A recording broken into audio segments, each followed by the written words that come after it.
안녕하세요. 호락호락한 신약 통독의 이준희 목사입니다.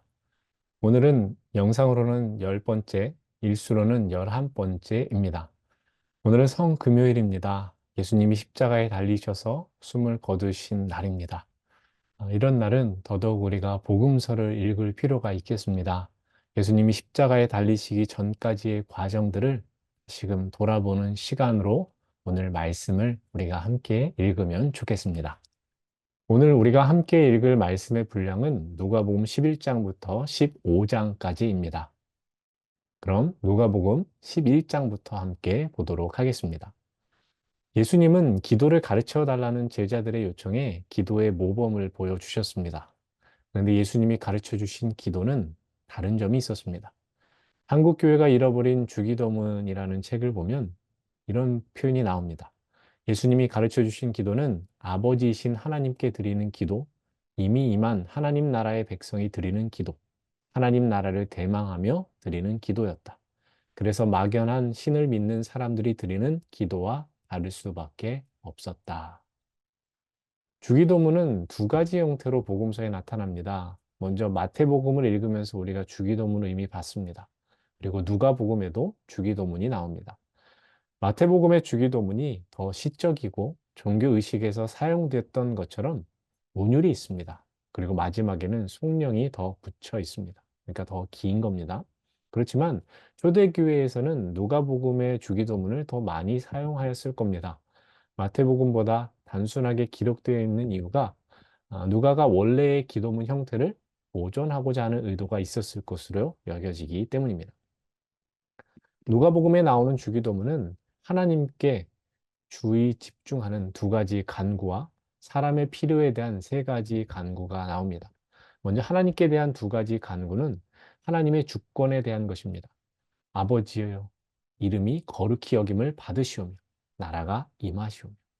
하나님의 나라가 임하기를 기도하는 것은 하나님의 뜻이 이루어지기를 구하는 것입니다.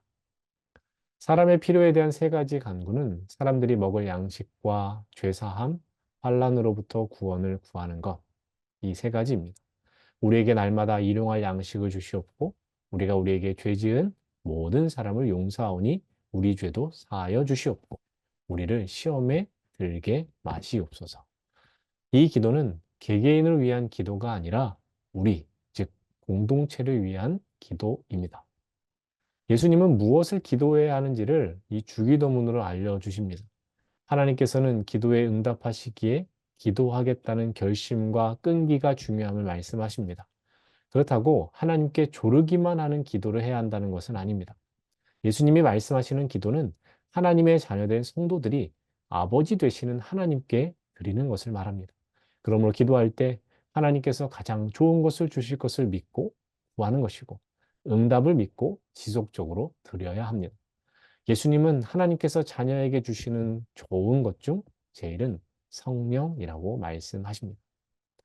예수님이 귀신 들려 말 못하는 사람을 고치십니다. 그러자 바리새인들은 예수님이 귀신의 왕 바알세불을 힘입어 그렇게 한다고 비방하였습니다. 또 다른 이들은 예수님에게 표적을 구하였습니다.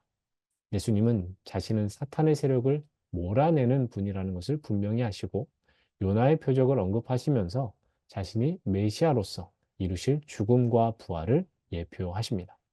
12장입니다. 누가복음 11장 37절부터 12장 12절까지는 연결이 되는데 이 부분에서 예수님은 바리새인들과 서기관들의 외식하는 죄를 주의하라고 경고하십니다. 더불어 진정 두려워할 분은 하나님뿐이시다라고 말씀을 하십니다. 예수님은 어리석은 부자 이야기를 해주시는데 이 이야기를 통해서 사람의 생명이 소유의 넉넉함에 있지 않음을 알려주십니다. 하나님 나라는 이 땅에서 나눔과 배려 그리고 섬김의 자리에 임하는 것입니다. 그래서 21절 말씀에 자기를 위하여 재물을 쌓아두고 하나님께 대하여 부요하지 못한 자가 이와 같으니라 라고 합니다. 우리는 하나님께 부요한 자가 되어야 하겠습니다. 내게 주신 것, 내가 가진 것을 나누고 베푸는 것, 그것이 우리가 예수님의 제자로서 살아가는 것, 또 예수님을 따라가는 길입니다. 청지기로서 항상 깨어있고 준비가 되어야 함을 또한 말씀하십니다. 예수를 따라가는 길에는 세상 사람들과의 대립, 마찰, 분쟁이 있음을 경고하시며 시대를 분별하는 지혜가 필요하다는 말씀도 해 주십니다. 13장입니다. 예수님은 당시 일어났던 두 가지 사건에 대해서 말씀을 하십니다. 빌라도가 어떤 갈릴리 사람들의 피를 그들의 제물에 섞은 일이 있었고, 실로암 망대가 무너져 치여 18사람이 죽은 일이 있었습니다. 이 일들로 인한 재난은 죄가 많음으로 생긴 것이 아니라 라고 말씀하시면서 그런 일을 보며 자신의 죄를 돌아보고 회개하는 기회로 삼아야 한다라고 말씀을 하십니다. 안식일에 18년 동안 귀신 들려 고생하던 여인을 치유하여 주시는 예수님이 나옵니다. 그리고 예수님은 하나님 나라를 겨자씨와 누룩으로 비유하시며 말씀을 하십니다. 즉 하나님 나라는 생명이 있고 가능성이 넘치는 나라임을 표현하시는 겁니다. 겨자씨는 작지만 자라면 새가 깃들일 만큼 큰 나무가 됩니다. 왜요? 겨자씨 안에는 생명이 있기 때문입니다. 누룩은 빵을 부풀게 합니다. 즉 누룩은 가능성을 뜻합니다. 여자가 가루 속에 누룩을 넣는 것처럼 천국은 그렇게 확장되어집니다. 지극히 작게 시작된 복음은 나무가 크게 자라듯 성장하여서 많은 사람들에게 전파됨을 예수님은 가르쳐 주십니다. 예수 그리스도를 통해 구원으로 가는 문이 열렸습니다. 그런데 이 문은 좁은 문이라고 말씀하십니다. 이 좁은 문은 누구에게나 열려 있지만 아무나 들어가는 것이 아님을 말씀하십니다. 그리고 구원의 문이 한번 닫히면 다시는 열리지 않는다라고 합니다. 그래서 들어가지 못한 이들은 슬피 울며 이를 갈 것이다라고 말씀하십니다.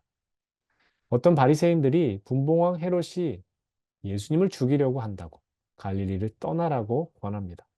하지만 예수님은 자신이 예루살렘에서 죽을 것을 아셨기에 헤롯의 위협에도 자신의 길을 가신다라고 하시면서 자신을 죽이기까지 배척할 예루살렘을 향해서 예루살렘아 예루살렘아 선지자들을 죽이고 내게 파송된 자들을 돌로 치는 자여라며 탄식하십니다. 14장입니다. 예수님은 안식일에 한 바리새인 지도자의 집에서 수종병 든 사람을 치유하십니다. 사실 이는 예수님께서 안식일에 치유행위를 하시는지 안 하시는지를 시험하기 위한 것이었습니다. 그럼에도 예수님은 그를 고쳐주셨고 바리새인들의 완악함을 책망하셨습니다. 그리고 예수님은 끝자리에 앉으라라는 말씀을 하시는데 초청받은 사람들이 서로 높은 자리에 앉으려는 모습을 보시고 자신을 스스로 낮추면 남들이 높여줄 것이라고 말씀하셨습니다.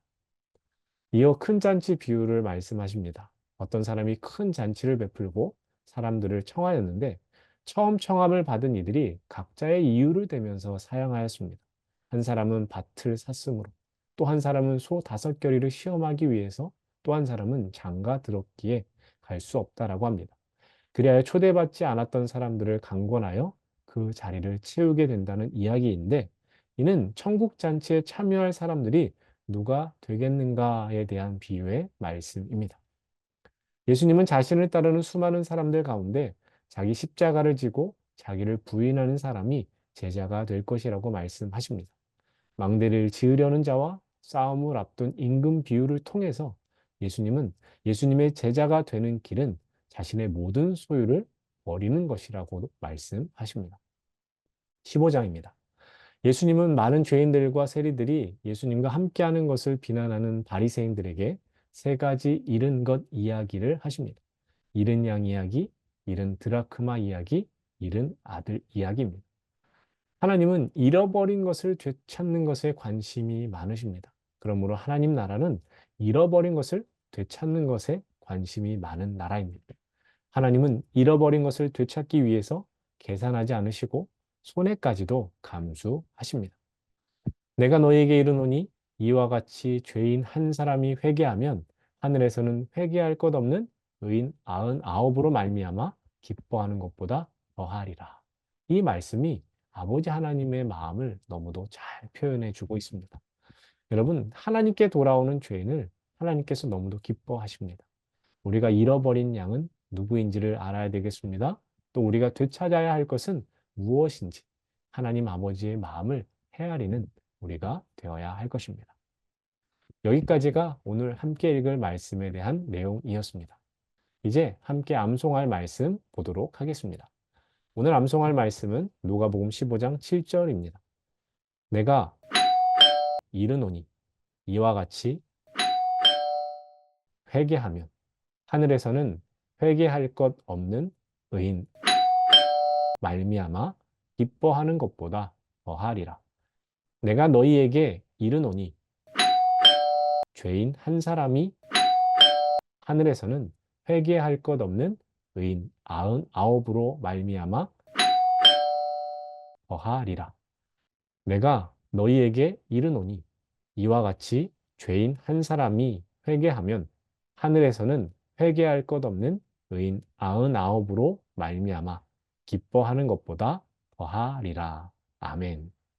이 시간은 여러분의 통독의 즐거움과 기쁨을 드리는 시간, 호락호락한 퀴즈, 호퀴즈 시간입니다. 오늘 퀴즈는 다음과 같습니다. 큰 잔치 비유에서 처음에 청함을 받고도 사양을 한 사람들은 어떤 이유로 그리하였나요? 모두 고르시오. 누가복음 14장 18절에서 20절 말씀을 보시면서 푸셔도 되고 아니면 말씀 해설을 들으시고 풀으셔도 되는데 보기는 다음과 같습니다. 1번 소 5결의를 시험하기 위해 2번 밭을 샀으므로 3번 호락호락한 신약 통독하려고 4번 장가 들었기에 5번 병원 예약. 제가 오늘 준비한 영상은 여기까지입니다. 영상을 보시고 암송과 퀴즈도 하시고 저에게 문자를 보내주시면 출석 체크를 하도록 하겠습니다. 자, 그러면 우리는 계속해서 오늘도 신약으로 호락호락 합니다. 감사합니다. 주의 말씀